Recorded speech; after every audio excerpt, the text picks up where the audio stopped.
Welcome to a moment of inspiration with Dr. Tyrinda Dixon. Today we're going to talk about bounce back.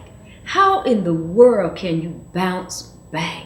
I'm looking at some people right now, and I know that you may feel like you're down and out, but I'm going to encourage your heart today. I'm going to motivate you today. I'm going to stir you up today, because today is your day to bounce back. You never thought you would be able to come back, but I'm here to tell you that you will come back. You will bounce back. Have you ever seen like a trampoline, someone bouncing on the trampoline? Well, what goes up, it comes down, but it goes back up again. Someone bouncing the ball, it goes up, down, and it comes back again. If you get a hole in the ball and it goes flat, you patch the hole and you bounce it again. In other words, what I'm saying, that those things that you've experienced that kind of knock you off a little bit off track and make you feel like you were deflated, you're now going to bounce back.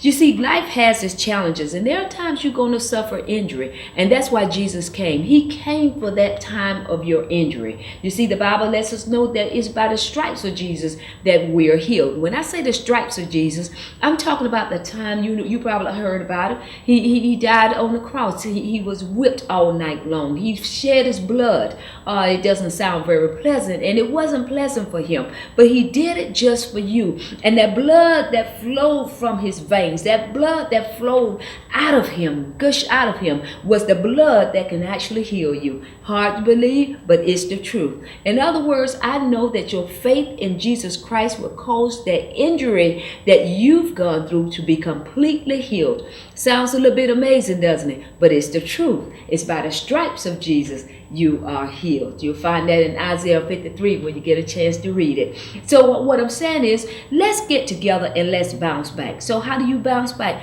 First, you stay focused. And what do you focus on? You focus on the fact that you're coming back. You don't focus on what happened in the past. You don't focus on the injury. You ever seen a child, and I'm not minimizing your hurt. Don't get me wrong. I'm just making an illustration. But you have a child that cut the finger or something like that, and go to mom, mama cut the finger, then mama kiss your finger and say, it's going to be okay. It's going to be okay. And that child feels a lot better. But that child, being a child of faith, said, my mom kissed it and told me it's going to be better. So what? By faith, I believe it's going to be better. And I'm challenging you today to believe that if God said in his word that you are healed, guess what? By faith, that faith as a child, I'm healed. I can bounce back. It's going to be okay. See, that's what you do. You focus on the positive things that are happening in your life.